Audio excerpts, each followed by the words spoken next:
રાજકોટથી એક ચોંકાવનારી ઘટના સામે આવી રહી છે। અહીંયા 34 વર્ષીય મહિલા પર એસિડ અટેક કરવામાં આવ્યો।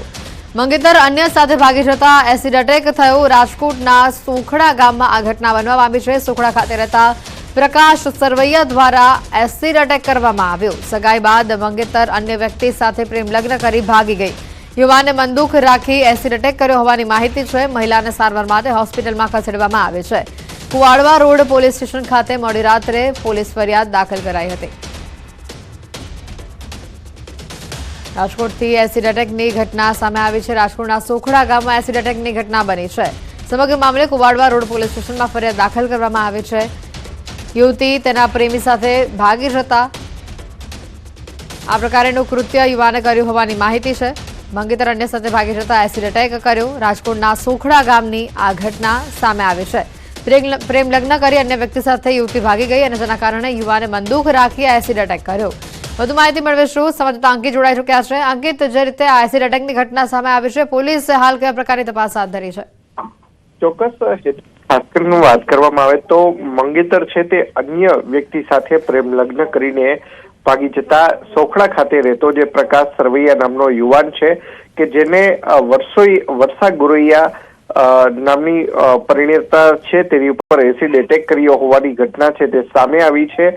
સગાઈ કર્યા બાદ પારસ નામની યુવતી છે કે જે અન્ય યુવક સાથે પ્રેમ લગ્ન કરીને ભાગી જતા તે બાબતનું બંદૂક રાખ્યું હતું ને આ જ બંદૂકના કારણે વર્ષા ગોરૈયા ઉપર જે છે પ્રકાશ સરવૈયા નામના યુવકે છે તે એસિડ એટેક કર્યો હોવાની ઘટના છે તે સામે આવી છે। સમગ્ર મામલે કુવાડવા રોડ પોલીસ સ્ટેશન ખાતે બીએનએસની કલમ 124/1 તેમજ 133 અંતર્ગત ગુનો છે તે નોંધવામાં આવ્યો છે અને પોલીસ દ્વારા હાલ જે પ્રકાશ સરવૈયા છે કે જેને એસિડ એટેક કર્યો છે તેને ઝડપી પાડવામાં આવ્યો છે। અંકિત, યુવતીની હાલત હાલ કેવી છે?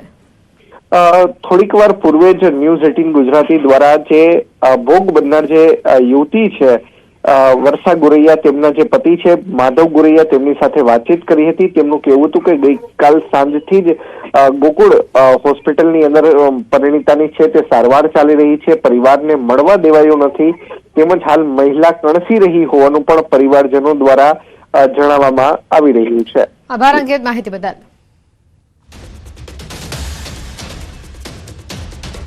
રાજકોટ રૂરલ એલસીબીનો મોટો સપાટો સામે આવ્યો છે। કમઢિયા સરકારનો ભુવો ઝડપાયો છે। જુગાર રમતા ધવલ ભુવાજી ઝડપાયા છે। કમઢિયા ભુવા તરીકે પ્રખ્યાત છે આ ભુવો। ધવલ ભુવા સહિત 7 લોકોને રૂરલ એલસીબીએ ઝડપી લીધા છે। લોધિકાના રાવકી ગામે જુગારધામ ઝડપાયું છે। કુલ 16.35 લાખનો મુદ્દામાલ ઝડપી પાડવામાં આવ્યો હોવાની માહિતી છે।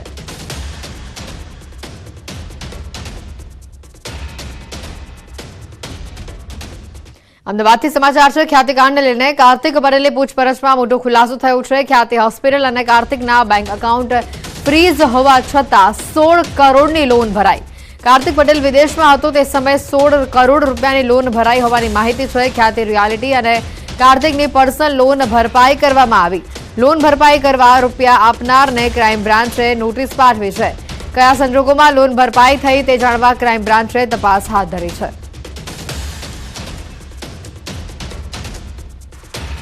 કચ્છથી સમાચાર છે। કોરડા જડોદરમાં થયેલી લૂંટના આરોપી પકડાયા છે।